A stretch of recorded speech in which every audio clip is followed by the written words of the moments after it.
The filibuster is standing in the way of every piece of progressive legislation Democrats are trying to pass. Is it time to blow it up? Meagan Hatcher-Mays joins Thom Hartmann. Meagan Hatcher-Mays joins Thom Hartmann to discuss. Check it out, ding the bell, share it with your friends and family, and subscribe to Thom Hartmann. Meagan Hatcher-Mays, a lawyer and the director of democracy policy at indivisible.org. Megan's Twitter handle is Important Megan, M-E-A-G-A-N, or Indivisible Team. And Megan, welcome back to the program. There are a couple of obvious priorities, overcoming the filibuster, making D.C. a state, the For the People Act that will not be able to pass without overcoming the filibuster. Where do we start, and where is Indivisible starting?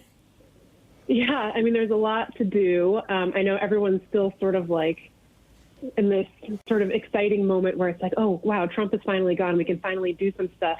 But we haven't been able to get as much done as I think a lot of activists would have hoped. And part of the reason is because of the filibuster. The filibuster is blocking us from bringing up really popular pieces of legislation for a vote because, especially when it comes to democracy reform, there just aren't 10 Republicans in the Senate who would join the other 50 Democrats in fixing our democracy. So that's been a challenge. The good news is that I know everyone's got all of their attention focused on Joe Manchin because he has been pretty vociferous and, with the idea, vociferously against the idea of eliminating the filibuster outright, and as well as Kyrsten Sinema of Arizona.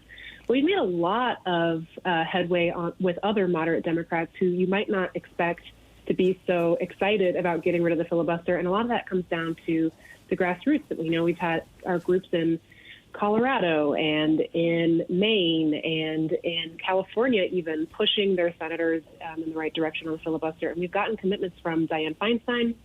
We've heard really good things out of the new senators in Georgia saying they don't want the filibuster to get in the way of voting rights. Amy Klobuchar, who's a pretty moderate Democrat, has said she wants to get rid of the filibuster. Tina Smith, also of Minnesota, says she wants to get rid of it. So we're making headway. We've just got two big sort of Joe Manchin, Kyrsten Sinema-sized targets left to go before we can really start to address some of these major structural problems facing our democracy at the moment.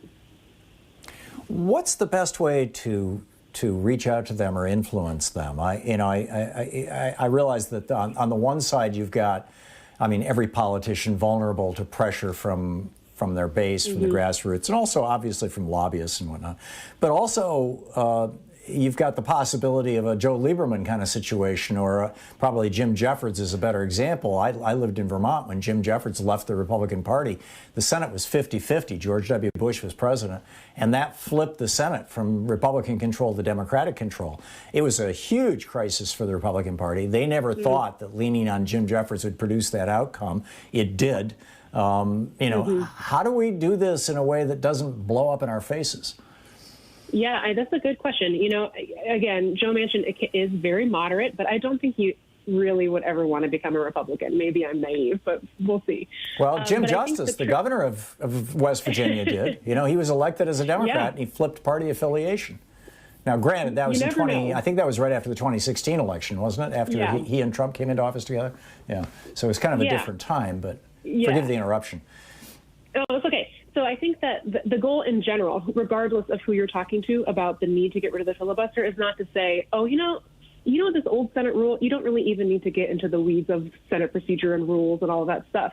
The important thing is that whatever it is that motivates you to be a part of this movement, to be a progressive and to, vote and go out there and vote for the person that you like, whatever that issue is, whether that's gun safety or labor law or democracy or climate change, all of that stuff is getting blocked by the filibuster. And so I think for folks like Joe Manchin and Kyrsten Sinema, it's a matter of, looking at their priorities. Right now, I don't think there is a priority out there that you could get 10 Republicans to support. I know that Joe Manchin has really strong relationships to labor in West Virginia. He obviously cares a lot about health care. If we want to fix those things, we have to get rid of the filibuster. He wrote a whole op-ed about how he thinks he could find bipartisan support for democracy reform. I don't think that that's quite right, but give it a shot. Maybe he will find those 10. But if not, we really need to figure out a way forward. And I do actually think that at the end of the day, Joe Manchin is not going to want to be the one solely responsible for blocking pretty much every single piece of legislation together, or from going forward, just because he wasn't able to find any Republicans to join him. And Yeah. he did say Go ahead. Oh, he did say that in his op-ed that he felt that Democrats had a responsibility to work with Republicans, but that Republicans had the responsibility to stop saying no to everything.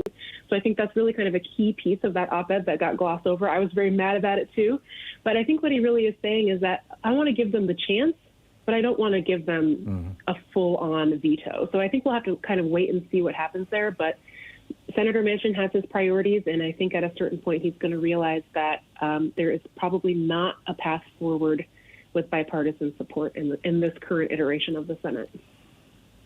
Well, let's hope that this is just the dance that he has to do to be able to say when he does, pull the trigger, as a terrible metaphor in this day and age. When he does choose to end the filibuster, to vote to end the filibuster, that he can say, I tried 16 ways to Sunday. I did everything possible, and they wouldn't go along. I mean, Exactly. Now, but what about Kristen Sinema? I mean, she came up in local politics. She started out as a moderate. She became a Bernie Sanders progressive. She was big on Bernie and his positions. That got her into the Senate. And now all of a sudden, she's like wanting to caucus with the Republicans on some issues. What's going on with her? Such a good question. I think our Arizona groups want to know the exact same thing. Our folks in Arizona fought really hard to help her beat McSally, and she did. And I think it's been really disappointing to see her get into the Senate and kind of throw up her hands and say, well, nothing I can do here. Whether that's, kind of voting against the minimum wage, which was really insulting, to refusing to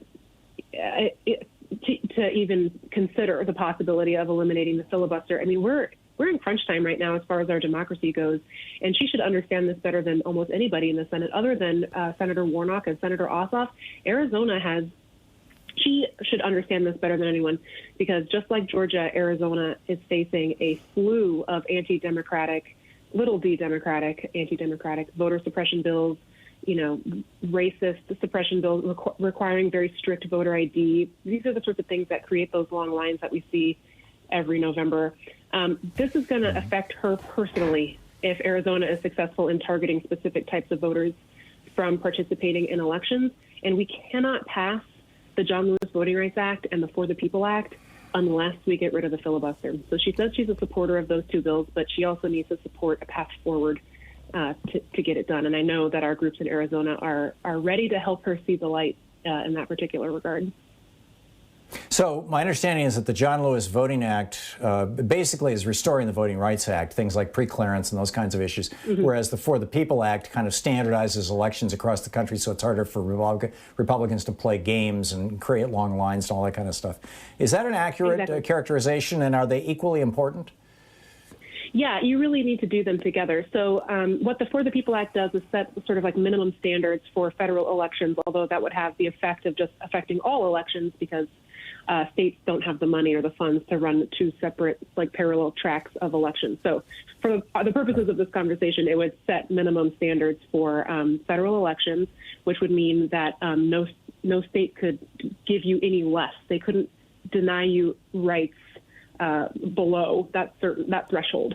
So that's what the For the People Act does. And it also has a lot of really good campaign finance reforms, disclosure requirements, ethics requirements for the executive branch and elsewhere. It actually requires presidential candidates to turn over their tax returns, things like that. So it's a good government bill. It deals with elections and election security and election integrity, but it also deals with making sure that the government is trustworthy, making sure that the people who work for the government are ethically moral and ethically upright. And the For the People Act, the John Lewis Voting Rights Act restores the Voting Rights Act, just like you said, to prevent bad stuff from going into effect.